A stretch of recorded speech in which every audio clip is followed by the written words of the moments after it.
নমস্কার বন্ধুরা, আজ আমি সম্পূর্ণা ব্লগ থেকে আপনাদের জন্য একটা ডিমের রেসিপি নিয়ে এসেছি। আজ আমি করব আলু ফুলকপি দিয়ে ডিমের ডালনা। দেখুন তার জন্য আমি কি কি নিয়েছি। ডিম, ফুলকপি, আলু আর নিয়েছি পেঁয়াজ কুচি। এটা আমি দুটো মাঝারি সাইজের পেঁয়াজ কেটে নিয়েছি। আর নিয়েছি অল্প একটু টক দই, এটা 1 চামচ 2 চামচের মতো হবে টক দই। এটা একটা বড় টমেটো পেস্ট, আর এটা কিছুটা কড়াইশুঁটি। এটা মশলা নিয়েছি, এটা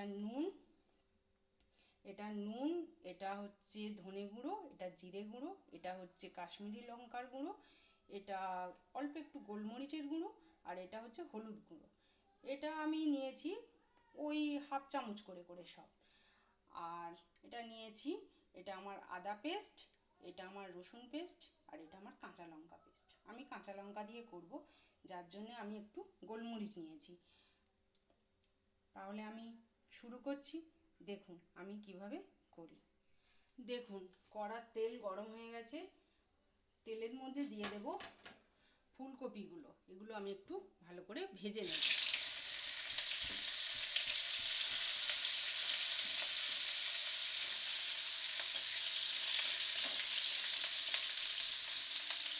দেখুন ফুলকপি আমার ভেজে নেওয়া হয়ে গেছে, তুলে নিয়েছি। এবার আমি কড়াই দেব ডিম।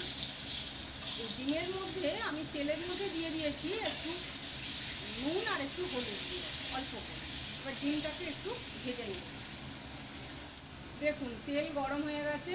এবার আমি দিয়ে দেব ফোড়ন। ফোড়নে দিলাম 5 ফোড়ন, একটা তেজপাতা ছিঁড়ে দিলাম, আর এক টুকরো এলাচ দিলাম। এবারে দিয়ে দিলাম আলু,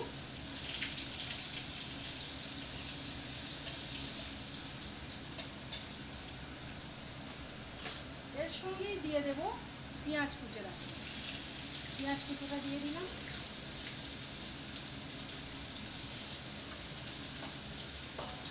দিয়ে একসঙ্গে আলু আর পেঁয়াজটাকে একটু ভালো করে ভাজা করব। পেঁয়াজটা বাদামি হওয়া পর্যন্ত। আমার আলু পেঁয়াজ ভাজা হয়ে গেছে। এবারে দেব আমি এই যে আদা রসুন আর কাঁচা লঙ্কা, এটা দিয়ে দেবো।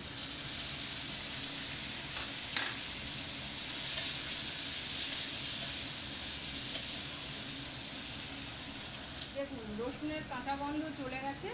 এবারে আমি দেব টমেটো পেস্ট। টমেটো পেস্টটা দিয়ে টমেটো পেস্টেরও কাঁচা গন্ধটা একটু চলে গেলে তারপরে মশলা দেব। টমেটো ভালো করে কষে নিয়েছি। এবারে দিয়ে দেবো মশলাগুলো।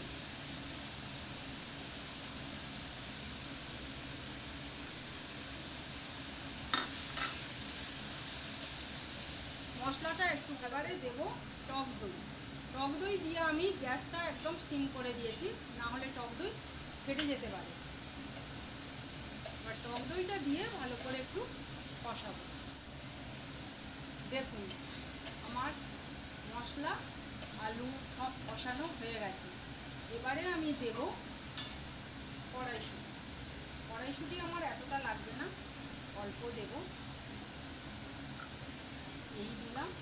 আর দেব এই যে ভেজে রাখা ডিম আর ফুলকপিটা, এটা দিয়ে দেবো। দিয়ে আমি একসঙ্গে কষিয়ে নেব।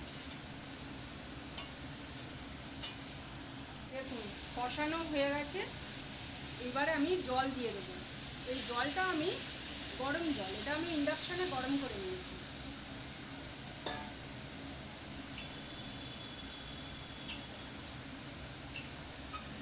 এবারে চাপা দেব। দেখুন আমার ডিমের কারি একদম রেডি হয়ে গেছে। এবার আমি ওপর থেকে দিয়ে দিলাম একটু ধনেপাতা দিয়ে। এবার আমি এটাকে নামিয়ে নেব। তাহলে বন্ধুরা এরকম করে খাবেন। আর যদি আমার ভিডিওটা ভালো লাগে আপনাদের, তাহলে আমার সম্পূর্ণা ব্লগ চ্যানেলটিকে সাবস্ক্রাইব করে দেবেন। প্লিজ বন্ধুরা সাবস্ক্রাইব করবেন। আর আমার ফেসবুকে একটা পেজ আছে সম্পূর্ণা ব্লগ বলেই, সেটা একটু ফলো করে দেবেন, একটা লাইক দিয়ে দেবেন। তাহলে নমস্কার বন্ধুরা, আপনারা ভালো থাকবেন, সুস্থ থাকবেন, সাবধানে থাকবেন।